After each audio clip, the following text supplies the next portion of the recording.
Hello, my name is Leval Snoddy. This afternoon or this evening I'm going to talk about the Netherlands, or is it Holland? Netherlands or Holland? That's always been the question. Which is it called?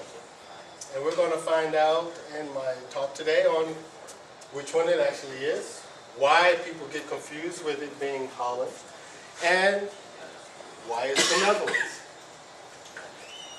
In 1992, I was in the Air Force, and I had the opportunity to get stationed there. When my rip sheet came down and I got my orders, it said the Netherlands. I said, the Netherlands? Where's that at? So I asked a friend, I was like, okay, where's the Netherlands at? And they said, it's either the real cold place or the real cool place. So of course, I inquired about the second. It's the real cool place. And they said if it's the real cool place, it's in Amsterdam. Still didn't tell me much. And when I was in high school, my history teacher told me a little bit about Amsterdam, and it sounded pretty cool. So I was excited about going. So of course, as soon as I got stationed there, first thing I wanted to do was know about the culture and about the history. And one of the things I started to discover in my 15 years in total of living in the Netherlands was the origin of why it's called the Netherlands and no longer called Holland. In 1812, America had the Great War to get our independence.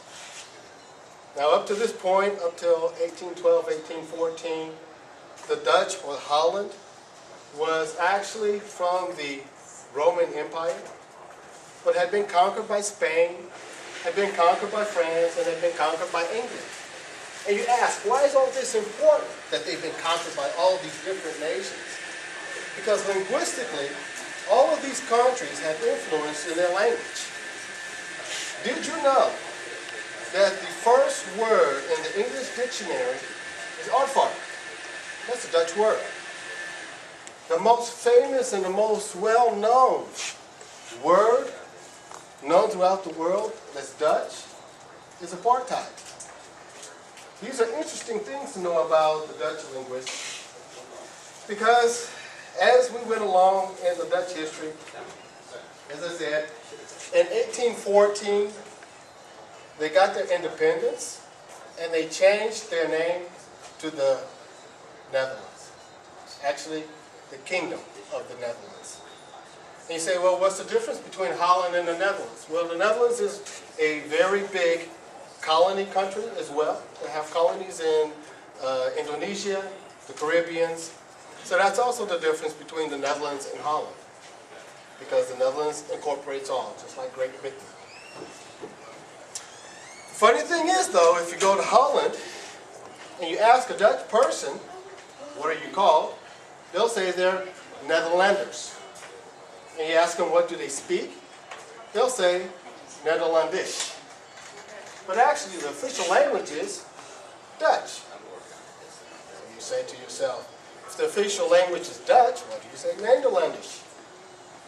Well, maybe we'll take a little cue from the Germans. In Germany, they're called Duits. They speak Dutch.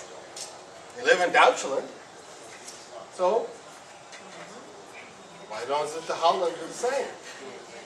Well, the funny thing is when you go into history and you go into America, the confusion of the linguistic confusion also translates into America. In Pennsylvania, they call it Pennsylvania Dutch, Dutch. But they're actually not Dutch. They're actually from German descent.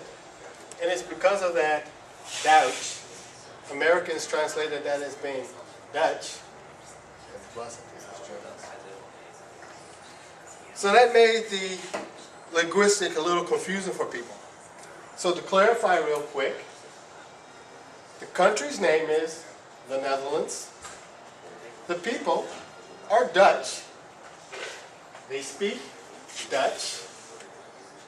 And there is no country called Holland.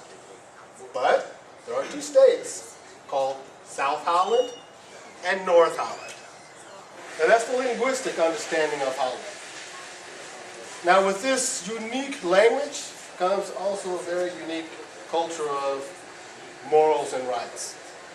and they are leading in the way of secular rights.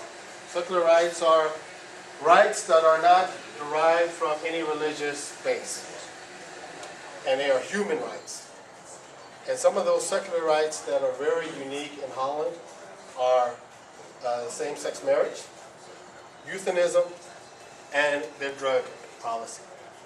Now, the first one I'm going to discuss is their same-sex marriage.